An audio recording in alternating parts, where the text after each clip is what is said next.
Bryn, it's a great privilege to be here today to fly these last two Dominis to what I consider to be a great resting place, and that's within apprentice training. Absolutely. As you and I know, having been apprentices ourselves, how important this is. Absolutely.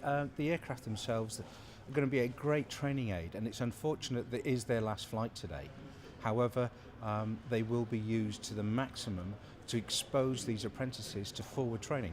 Well, I think you and I can remember in our own apprentice training at Halton when we were in the Royal Air Force that we did that last phase of training at airfields. Do you remember Absolutely. airfields? That yes. was fantastic experience of working on aeroplanes, handling aeroplanes on an airfield, and having the opportunity to put into practice those skills that we learned in the workshops and in the training schools. Yeah, it was a survival training before you get out onto the squadrons, that you would experience the live aircraft, the noise, the excitement, the smell, and the adrenaline was pumping as you were marshalling them or you were going into engineer with them. Absolutely. Yeah. And apprentice training generally, I mean, I admire you very much for being involved in this, because I gained a lot in life from training as an apprentice in the first stage of my life. As a young boy, straight out of school, the apprentice training gave me the confidence and the courage to go on and do greater things in life. And without doubt, I look back on that period as being the most influential and important period in my life as an apprentice. Totally agree. We're looking for these apprentices to move through BA systems. As Resource Group, we're trying to get them on that first step of the ladder.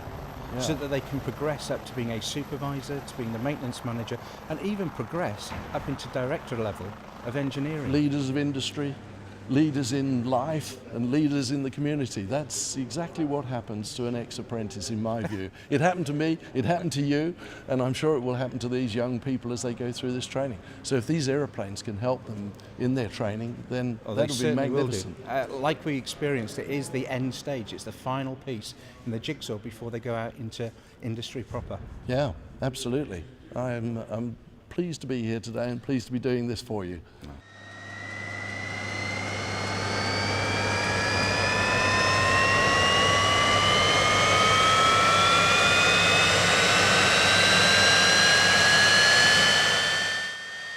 It is sad that these aeroplanes are no longer going to fly and they're being retired, but I think you'd agree, Bryn, that we enjoyed working on those aeroplanes that have been retired when we were apprentices. So these will be vital for the apprentice training in your outfit. As a Resource Group, we've tried to engineer BA Systems apprenticeship so that it goes one step at a time, and this is the final piece in the jigsaw. Yeah. To get them that experience of a live aircraft, taxiing, having to marshal it, they're having to do all the servicing on it ready before they actually go out onto airfield. Which is what you did when you were an apprentice. And you were mentioning earlier that you worked on, what was it, Hawks and Jaguars and yes, so on. Yeah. Of course, in my time, I think we were taxiing piston provosts around and, and working on things like Hawker Hunters and which are, aeroplanes that are here being restored now. But, the importance for apprentice training to be able to work on a live aeroplane on the line, I think is absolutely vital. And I'm so impressed that both BAE and Resource Group are going to put money into this to make this work for the apprentices. It will be money well spent, no question of that.